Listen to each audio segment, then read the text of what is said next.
Welcome to Fat Chicks on Top. This podcast contains frank discussions about the body, sexuality, and occasionally uses swear words, which may not be appropriate for people under the age of 18.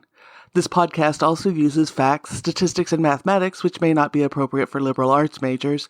And this podcast relies on science and reality, which may not be appropriate for evangelicals.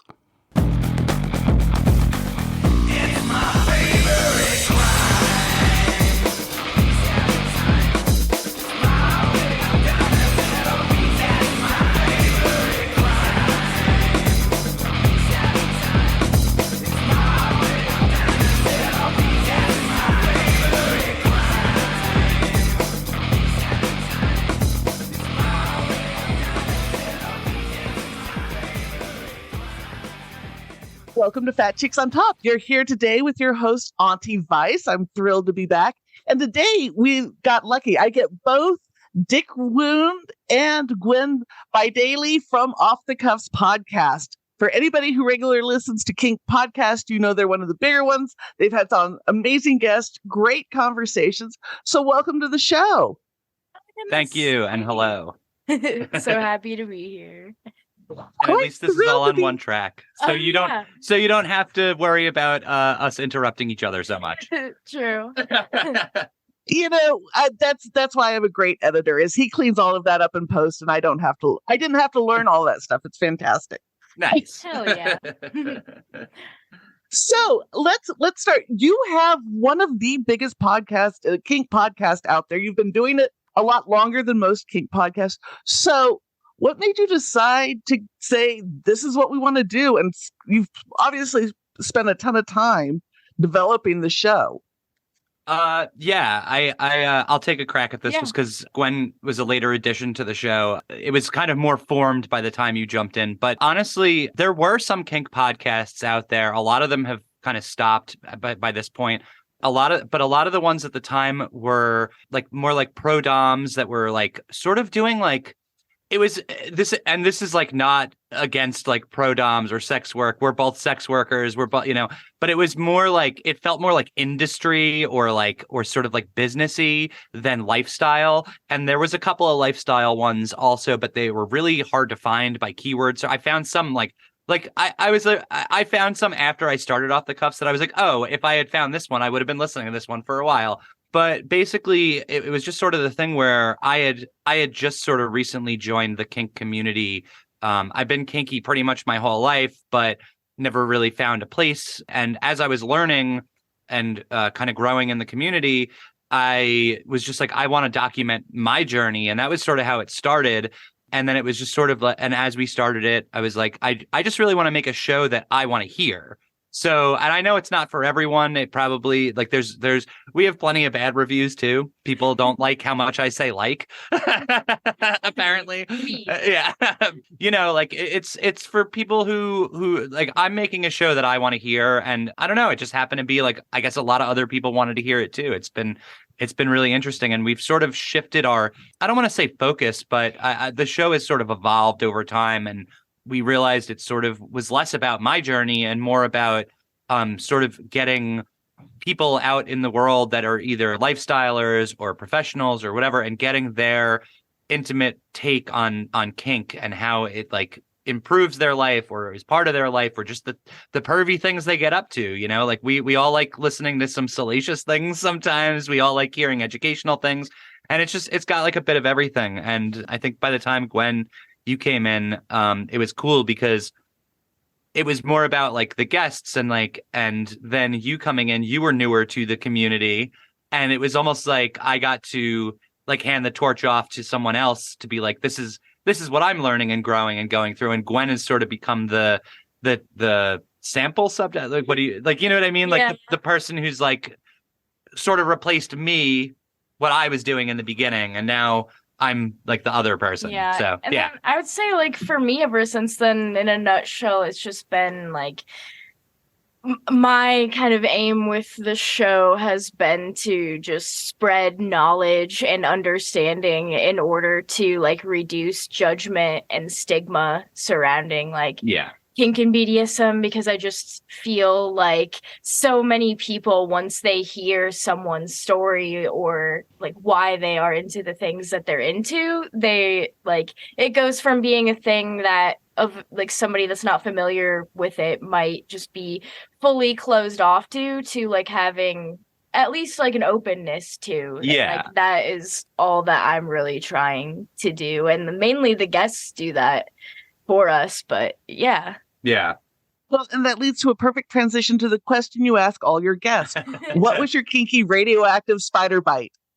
For me, I feel like there wasn't a specific spider bite moment into kink. Like, I feel like it was like a lot of people on the show say like that they were born kinky, or it was just kind of always there. I think that's how it was for me, because I remember just as a kid, even with my like stuffed animals and stuff, playing out like power play situations and like getting feelings from that weren't even like didn't have the knowledge to say like arousal or anything like that.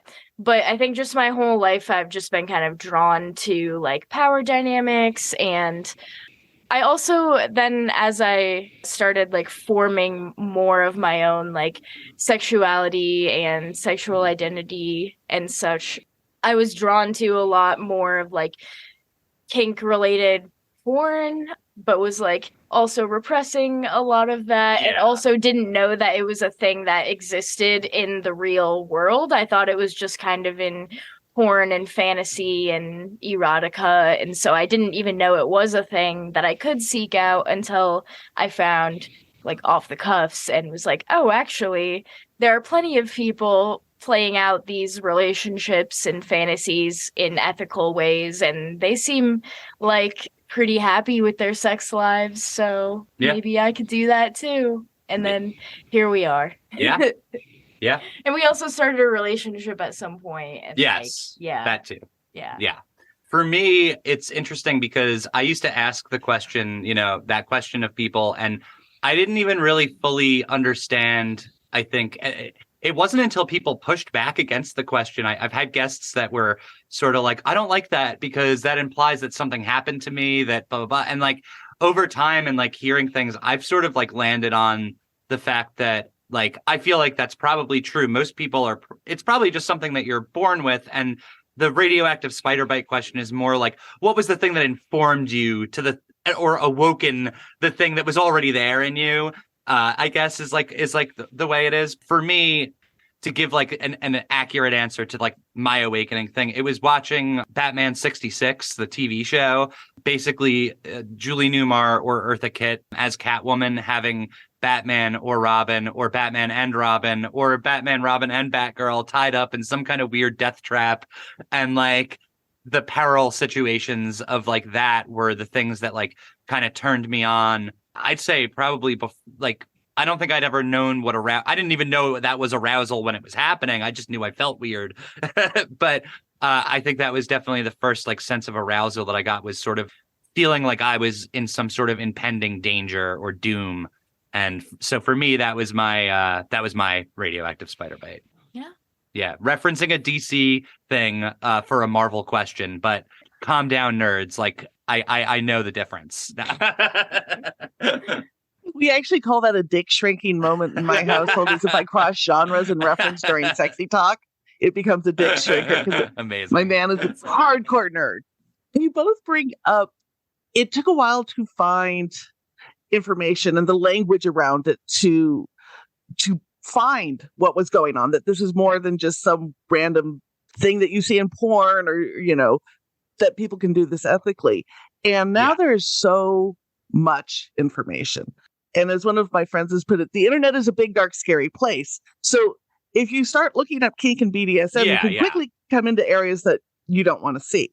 So for people who might be looking for a good entry point, where do you suggest people start looking for good information that can kind of ease you into this whole world? Honestly, for me, weirdly enough, when someone is asking me questions, like if I meet a vanilla person or a friend who was like from vanilla life that kind of knows what I do now, and they are curious and are asking, I actually I refer them to another podcast, not even ours, the Dildorks.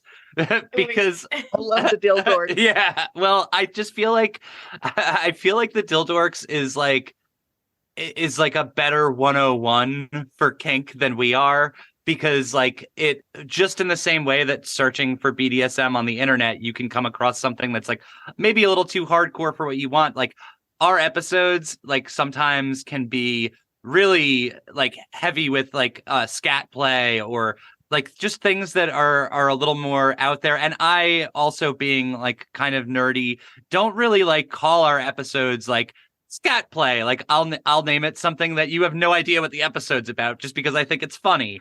So I would always recommend the Dildorks as being like to people who are trying to like get information without getting like overwhelmed by something like us talking about like me licking Gwen's asshole after she takes a dump.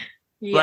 Like, no, it's so funny that you say the Dildorks, because my new thing that I recommend to people getting into kink for like first media is Kate Sloan's book 101 Kinky Things You Can Do, because it's basically like just an excellent kink primer that gives you a snapshot of 101 of the most common, not even the most, maybe the most common, like just kinks that you'll find or should know about or would help you to know about. Like that will give you like a very good baseline, like give you some safety, some like it's not going to give you a manual on how to do every kink, but if you're just getting into it, it's a great book for like finding things that you might be interested in. Right, because now you know, like, it doesn't have like maybe all the safety information or all the thing, but like the way it's set up is basically like you can read a section, and when you hit one that resonates with you, now you have the word to Google. Now you have the thing to like search so that you're not finding the stuff that you don't want to find or whatever.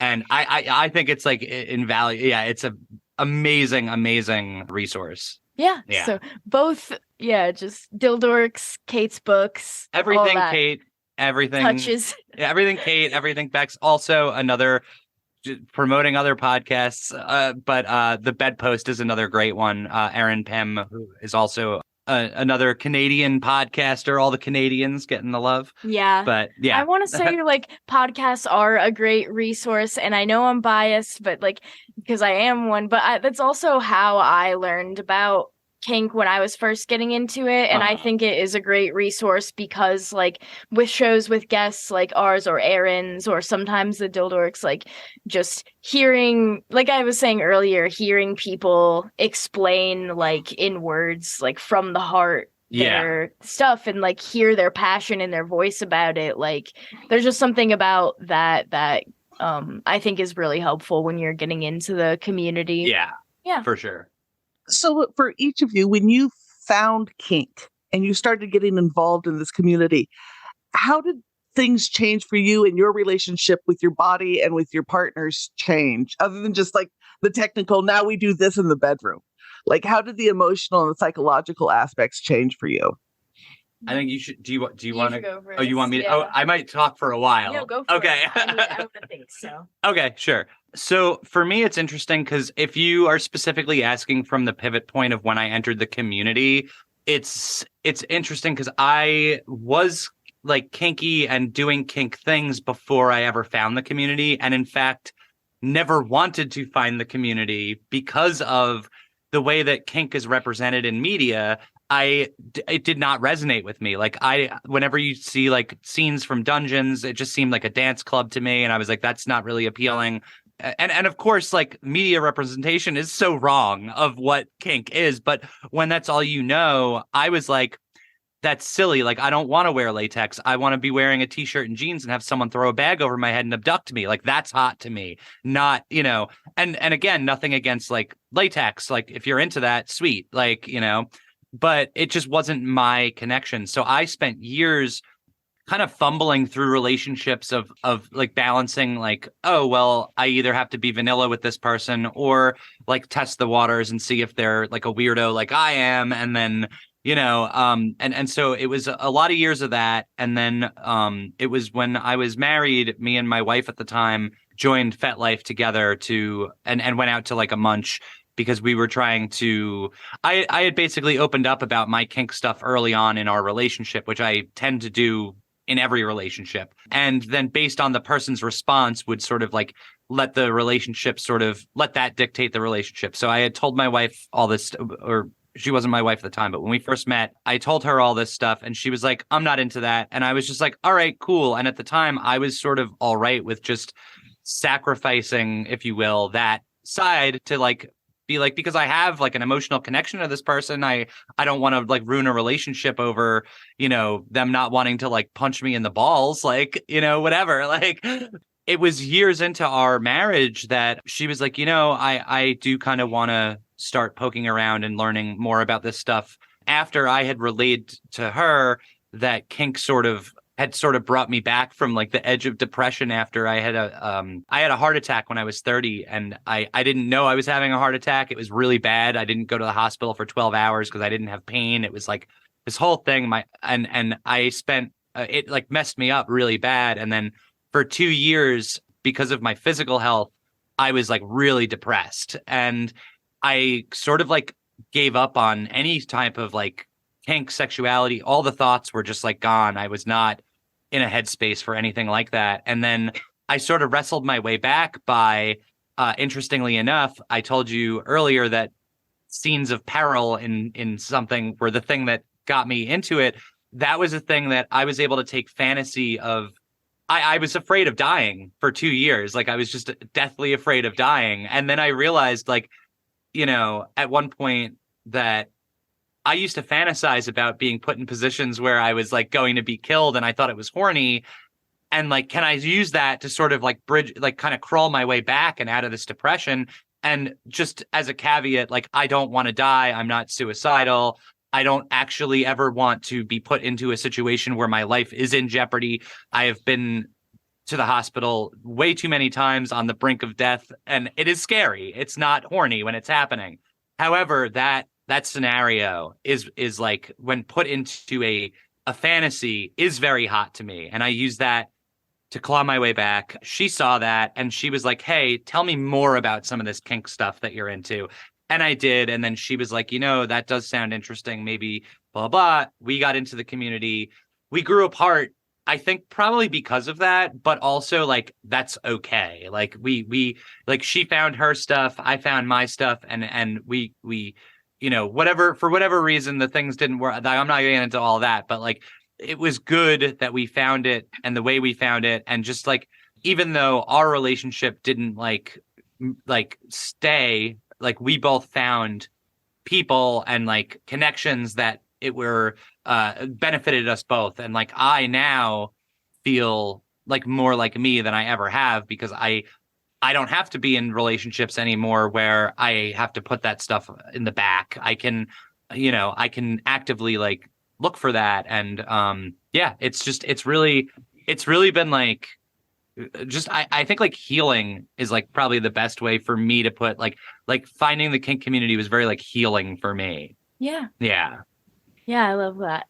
I'd say for me it's interesting because it's totally different, but I think you could, I don't know, in a nutshell they're a little bit similar. But I grew up in a really like conservative Christian environment with like purity culture and such, where I was taught, well, for one, like very poor, like sex ed, like abstinence only sexual education. And then I had all of this guilt like I grew up as like a very horny teenager, and then I'm battling like the church telling me that's not right. Also like social pressure at school, like girls aren't talking about having like sexual urges or fantasies or being open about if they're having sex with guys. And like just the whole, I was a very sexual person in a very repressed culture. And then the thing with purity culture was like, I was being taught that expressing any sort of sexuality was inviting essentially like assault into my life. Yeah. Like if you bare bones. That's what I was taught. And I was taught that I needed to dress a certain way in order not to tempt men in the church and my life. So all of that was, I had like eating disorders growing up and like very, very poor body image. Didn't know why. Like I don't know, looking back on it now, I'm like, I feel like I was taught a lot of shame about my body. Again, like getting into kink, I just like, it's weird because getting into kink and BDSM pretty much directly led me into sex work as well, and being a kink and fetish provider, which led me to learning a lot more about clients and other people's interests and how people feel toward my body, because I feel like when I was in this like repressed purity culture environment, I was being told that everybody was sexualizing me, but I felt like nobody desired me and horrible about myself. And it didn't make any sense that I was being told all these things, but I just felt awful. Yeah. And then I feel like with the sexually open culture that I'm in now, being in like the kink and BDSM community, it is a lot more clear people's feelings toward my body and my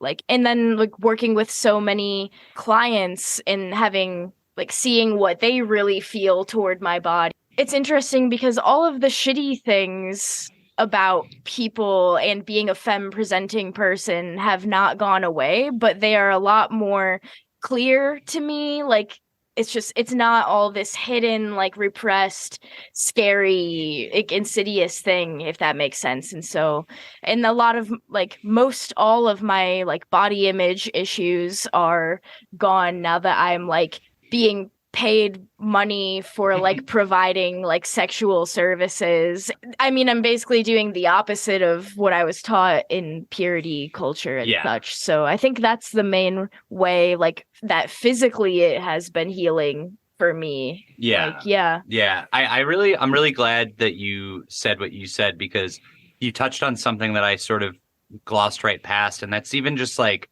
feeling like you or not feeling like you when you're younger. You know, you're saying like, oh, you like all this stuff was being like kind of like shoved down your throat. I didn't have purity culture stuff, but on the other side of what you're saying is I had the sort of feeling really like an outcast. Like I grew up, you know, being socialized as a guy. And so you're in the locker room in school and guys are talking about like, oh, you know, so-and-so's got tits now and this and that. And like, I didn't care about that. Like I wanted Jane to threaten to kill me, not show me your tits or make me smell her armpits. Not like, you know, it was like things like that. Like everything that guys talked about was like, it didn't make sense to me.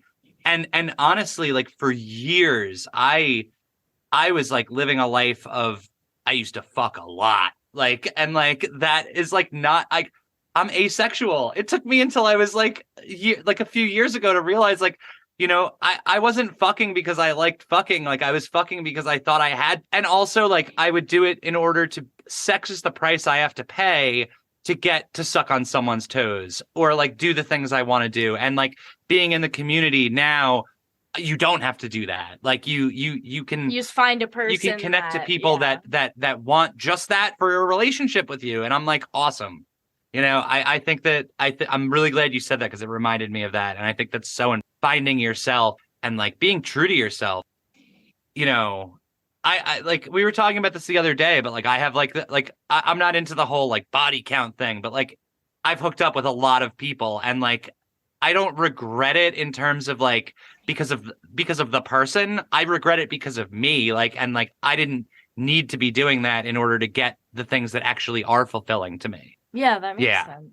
And I like that you bring it up because both of you probably have had the experience that not everybody needs sex with their kink. And I think that's one of the big misconceptions is that it has to be sexual. Yep. So how do you start having those conversations with partners of, I have no interest in any type of sexual activity, but I do want X, Y, and Z in terms of kink. I think it's the easiest if you are in the community and you find a person, like, for example, one of my play partners, we've never really talked about having like PIV sex. I'm like, they're into latex. Okay, so I'm like, I found this person to like going into it, it's pretty clear that we're going to be doing like latex things, does that make sense? Yeah. I think like because of the way people talk in the community at things like munches, which are like fantastic, where you're not in an inherently sexual situation, you're in a social situation talking about things that are sexual or kink, but you're not like, there isn't the pressure of having to like do or not do or an expectation of anything. You meet people who are like-minded and you start to sort of, oh, like that's interesting. Like I would want to try that. And like your relationships can be built on what they are rather than like what society expects them to be. And I think that that's like really the key thing is like, you don't have to start at the baseline of we want to fuck and then bring it down to like the other things. Like you might not even get to like wanting to fuck. Like you might just be like, oh, I like the way your feet look. Oh, I like having my feet like licked, like cool. And then like, that's it. And you do that. And like, it's so interesting because you said it, it's not sexual, but it is. And it's like, yes, it all is, but that doesn't mean sex. And I think that's the difference is because like, yes, I could suck on a foot for an hour and be like really happy about that, but that is sexual to me. But I was like, gonna say too, it's like we talk a lot about like, well, if you really think about it, like how do you define sex? Because it's like you say, like, how do you talk about kink that doesn't involve sex, which like as in like PIV, like fucking, but like a lot of kink play can be a lot more like emotionally intimate or physically intimate depending on the person. I don't know, I just think getting like your skin sliced open could be like a lot more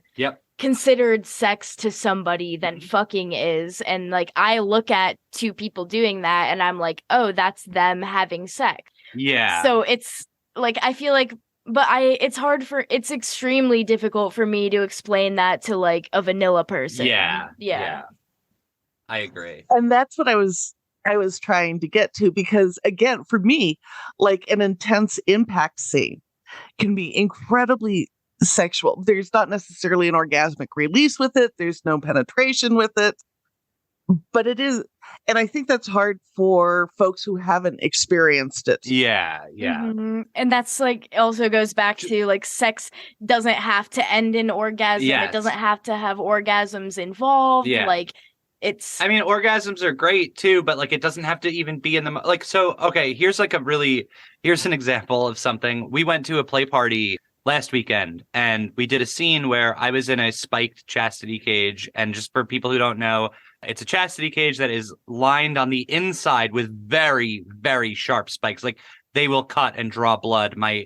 It's very painful. And the more aroused you get, your dick is pressing against these spikes harder, and it's makes it worse and worse. So the scene was me in that cage and Gwen and my other like friend, fancy friend, I guess you could call, where the two of them just sat in chairs above me and stepped on me, took their shoes off, put them in my face, made me smell their feet, made me lick their feet. And I was like screaming and in agony, and it was like terrible and wonderful. And, but no one got off. Like it was just, that was it. But then we went home and like, a couple hours later at home, like I was like, oh no, it was the next morning. The next morning I jerked off thinking about that. So yeah, I got off to it, but like I didn't need to get off to it in the moment. Like, yeah. So like there is like a separation of like, yeah, the things are like horny and sexual, but they don't have to mean sex as in like PIV sex or even like orgasm in the moment or anything like that. But last thing on that note is I have had way more orgasms with partners since involving kink into my life, because like that was I meant to say when you asked about the physical body question too, is I was not sexually satisfied at all when I was in the like vanilla dating world, and I found I was really uncomfortable with how everything was like assumed, and what I wanted as a woman was assumed, and like I wasn't getting off. No one was making me come ever, and like they didn't seem to really care. And like kinky people, if orgasms are what you're going for, like people will that you're meeting up with for that thing will care about like getting you off. That's the other thing too, is I feel like when you are and not everyone who's kinky and not everyone in the community, but like by and large, I've found that people are more open about what they want and open to like delivering what you want. Like, yeah, it's just more open communication, because like when you're in the vanilla dating world, it's like, with my experience, it's been like me and a cis guy, where the cis guy like doesn't know how to make me come because I don't feel comfortable talking about it with him, and he doesn't feel comfortable talking about what he really wants with me. And it's just this whole like weird guessing game where we're trying to figure out what each other wants. And like, it's just also like, as a neurodivergent person, trying to suss that out is just, I would so much rather it be like clear cut, negotiated, consent wise. Like that is much better for me. Like I feel more confident having a more well thought out conversation before going into sex. Like, yes. Yeah. We're ramblers. We did answer your question, right? And then I went back to your question from the beginning. Yeah. This is what I love. The podcasts where I talk the least are usually the best. So you've brought up the media representation a couple times, and media often represents, you know, BDSM as like this scary German lady shouting angry things at you, and it seems very hostile and mean. What has been your experience emotionally with your partners in kink? I mean, it's funny because I could say that, like, coming off of that, God, this is so complex. I was like bullied horribly, like like growing up, and like I don't like that as far as being treated poorly, but in the context of like a negotiated thing where someone's treating me poorly the way I want to be treated poorly, and won't use words that like that people called me when they were actually sticking my head in a toilet against my will. Like, you know, you can build and control like how you're bullied, and then that like thing that's coming off as being like mean isn't mean, it's loving. Like I've had Gwen, you've done things for me, said things to me. Like I've had other partners that have said things to me that like, if it were like real world context, I would be like, ew, no. Or like, even like, for example, okay, so I've mentioned it before, I'm into like feeling like I'm in peril. And so like Gwen has like, we've fucked in ways where like, you've been like, I switched out your heart meds and poisoned you. And like, if your heart rate gets too high, you're going to fucking die. And then we'll start like fucking me. And I'm like, like, you know, and that's like a scary whatever. And that's awesome. And like, I would get off and be like completely happy with that. I have also had people, because I am so open and talk about my fetishes, I've had people directly send me messages on FetLife that were like, that read as more like death threats. And I know they were trying to be sexy or horny or whatever. It's not. Like, it's actually creepy when someone says something to you that's not negotiated, or they don't actually know you, and I know that's slightly different, but the example of that sort of clicked in my head more for what I was trying to say. So yeah, I don't know if you had anything on that.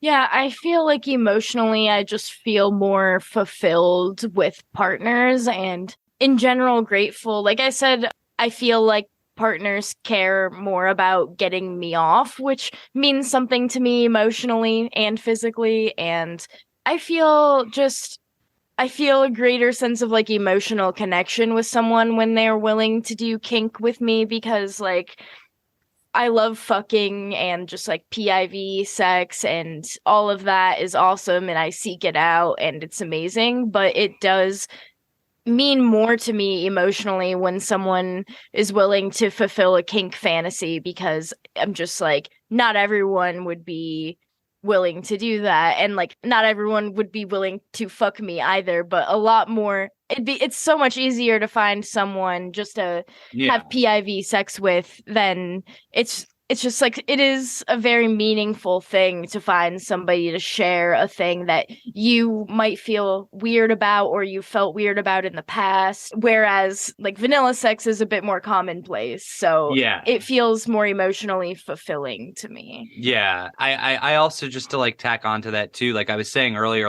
I don't have a ton of PIV sex really anymore. Also, like PIV sex doesn't have to be vanilla. So like, right. For example, like I might not want to just like meet someone. I don't like meet someone and I'm just like, oh, like I want to fuck you. But like Gwen, I was just talking a few minutes ago about like we'll fuck, but it's because you're threatening to kill me. That like through the act of fucking, that makes fucking like hot to me. Like you know, like that's the thing that makes it good. And I think that like it's cool to like be able to see the difference between just like even what you would consider vanilla sex isn't as vanilla as you think sometimes in kink, and like vice versa, I guess. Like, so, yeah. I think so much of it is the context. Mm-hmm. Like, I'll do the 1950s role play, which looks very traditional, heteronormative, all of that. Yeah. But when you add the kink aspect to it, all of a sudden it doesn't feel like that at all. No.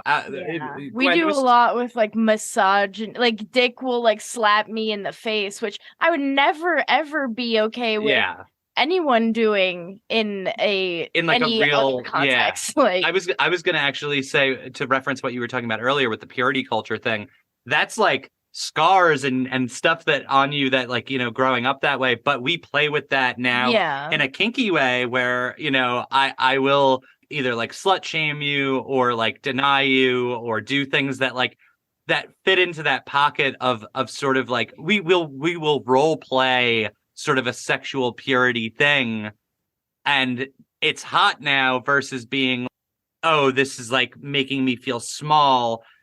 This is making me feel like this in real life makes me feel small, but doing it in this context makes me feel small in a horny way. And then afterwards I feel empowered actually because I did this situation, but like with my control over it and under my terms. And we both kind of get the same thing. We have different fetishes, like obviously, and different like even like traumas, like not that all kinks have to be informed by trauma, but just the ones that we're talking about happen to be. And yours is purity culture. Mine is like kind of this fear of death. You do feel very empowered afterwards. Like, again, like if you tell me in the right context that you're going to kill me, I feel like small and weak and like a mushy little puddle of horny. But then, yes, feel empowered afterwards. Like you were saying, if I slap you in the face, like there's never been an instance where I have face slapped you that was not in pre-negotiated like kink context. And if anything like that had ever happened, like that would be like horrific, abusive, like not okay, like not cool. Right. Like, you know, it really depends on like what you kind of like negotiate and are okay with, and like, and it comes from the person that's having it done to them. Like, I think there's a huge thing to be said for that too. You know, you want to be slapped and want to be told that you're bad for like wanting to fuck. I told you that I want to feel like my life is threatened. It's not like a FetLife message from someone who's, I'm going to kill you, or you get some awful ones, you know. Yeah, and it's like just because that's a big thing we talk about too, is like just because you're into a thing doesn't mean you want to do it with everybody. Everyone. Yeah. And also, I think it's pretty safe to say like people don't want to do kink with people. Like jump right into kink with people if they haven't met. Like, normal. I mean, it depends. I mean, there's like frenzy period, and there's things where maybe, but say hi to me. But like by and large, yes, you're correct. Yeah.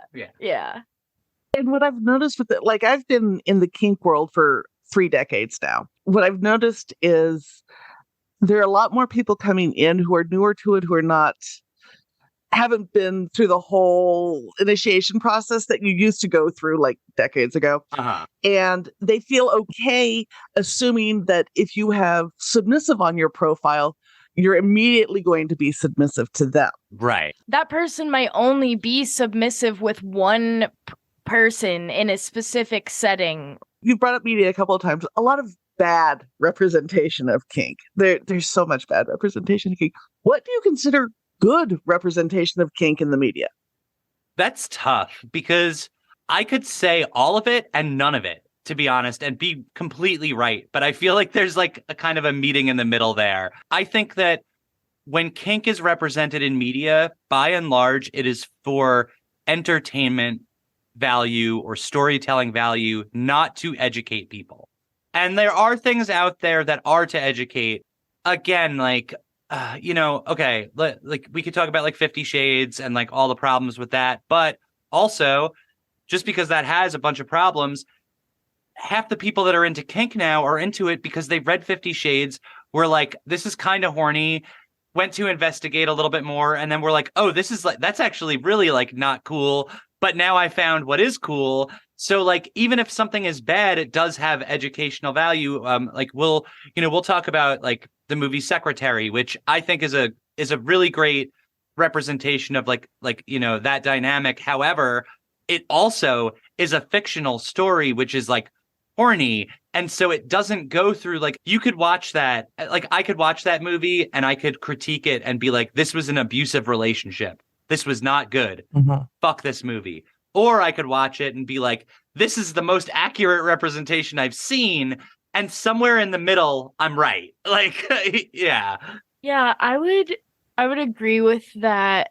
The only thing that comes to mind is like specific examples. Like my favorite is probably the movie Professor Marston and the Wonder Woman, because for anyone listening, like just I think because that focuses a lot on the history of Wonder Woman, but also like kink in the media and representation of rope bondage in the media and peril and like all this. And so like that does a great job of storytelling while educating, while being horny and all of that. It also has a lot of great polyamory representation and polyamory and kink struggles and judgment and showing people facing and dealing with that pushback from people. And I think that movie specifically always comes to mind because it's horny, the story is amazing, it's nerdy. Like if you're a kinky person, I think it's just like a must see. Yeah, it's also like, just to tack on, like it's interesting because like a lot of media that is kink media I don't find as horny because it's not necessarily my kink being represented. And so like I could also talk about media that is kinky and horny, but maybe isn't really intended to be. Like for me, the TV show of Hannibal is like one of the kinkiest things I've ever seen in my life. And I'm like, the relationship between like Hannibal Lecter and Will Graham is like a perfect DS relationship for my sick, twisted fantasy. I want my therapist to manipulate me into being like, this is hot as fuck.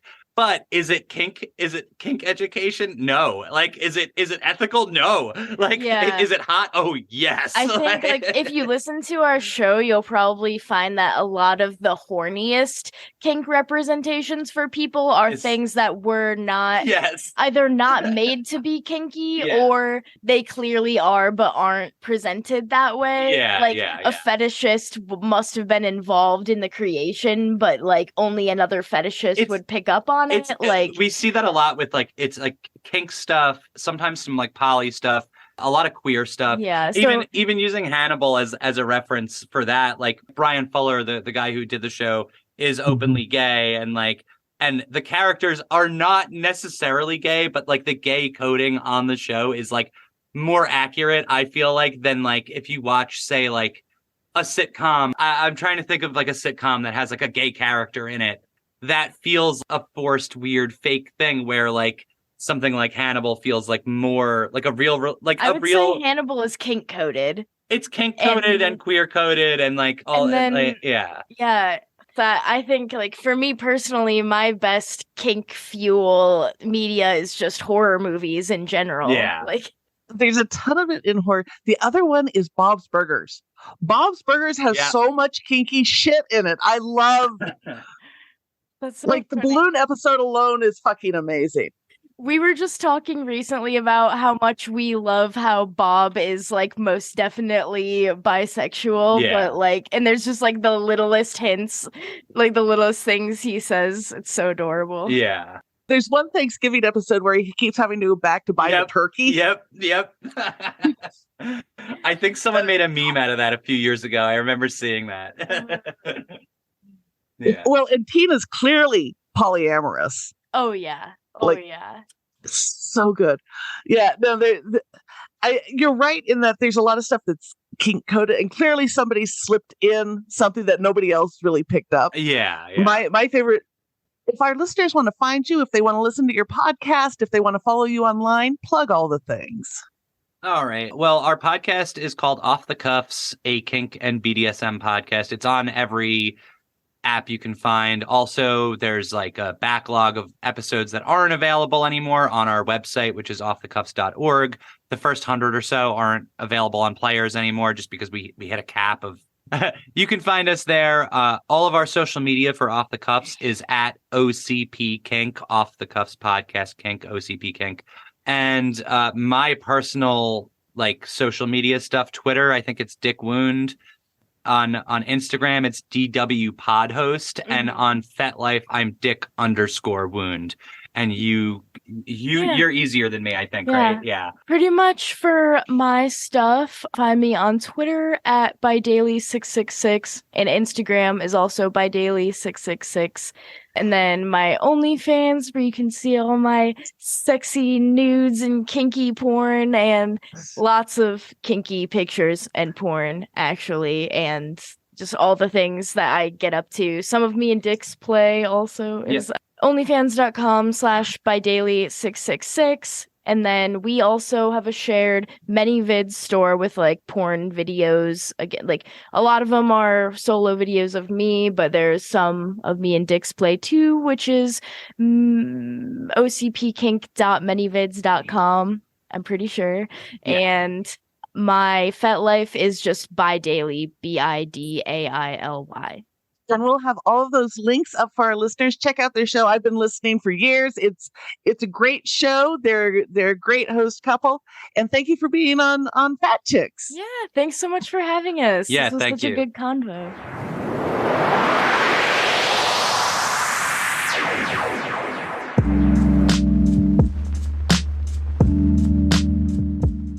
And now, a moment of gratitude. I'm currently grateful for, I've been a kinky person and practicing kink with partners for a decent amount of years now, but it took me a long time to get involved in the, like, any sort of local community. And we went to an event last night. It was just like an adult prom munch, and I had a couple, really just like a shitty week, and it felt nice to just be in a space with kinky friends that like were really caring and just like gave a shit about me, and like just all the things I was talking about earlier with being around kinky people and the benefits of that. So just coming off of that last night, it's new to me, so that's a thing that I am finding really fulfilling and I'm very grateful for. Yeah, I think like to kind of like add on to yours rather than like start anew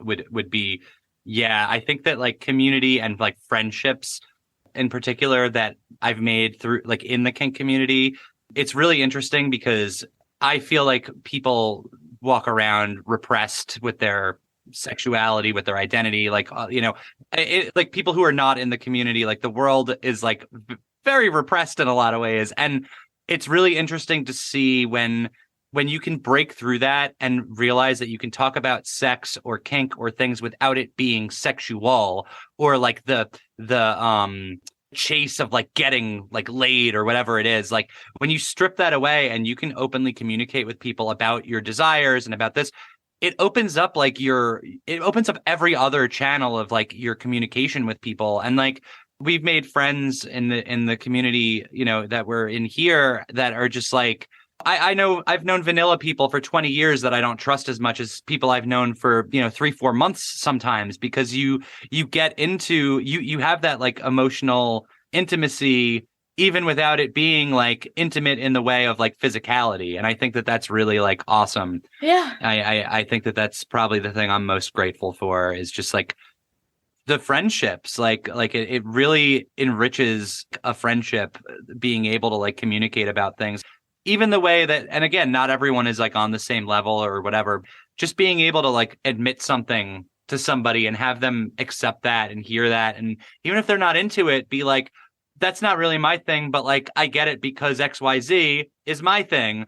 And you can like, you can be really comfortable with people. Yeah. Like, and feel safer. Yeah. Too. Oh, for sure. Yeah. Yeah.